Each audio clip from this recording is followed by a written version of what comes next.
ஒரு நாள் கூட ஓய்வில்லை, ஒரு மணி நேரம் கூட தனிமை இல்லை என்கிற நிலைதான் நீடிக்கிறது. கட்சி பணிகளில் கவனம் செலுத்த இயலாத நிலையிலும் கூட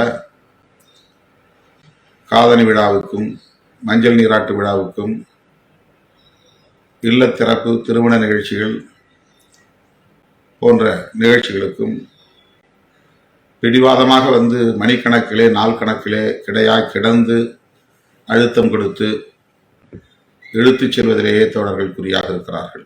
24 மணி நேரம் உங்களோடு இருக்க வேண்டும் என்பதிலே எனக்கு எந்த சங்கடமும் இல்லை. ஆனால் எந்த பணிகளுக்கு முன்னுரிமை தர வேண்டும் என்பது முக்கியமானது. அலுவலகத்திலே போய் தலைமையகத்தில் காத்திருந்தால் 1 மணி நேரத்தில் பார்வையாளர்களை முடித்துவிடலாம் என்று ஒரு நாளும் எண்ண முடியவில்லை, நினைத்து கூட பார்க்க முடியவில்லை.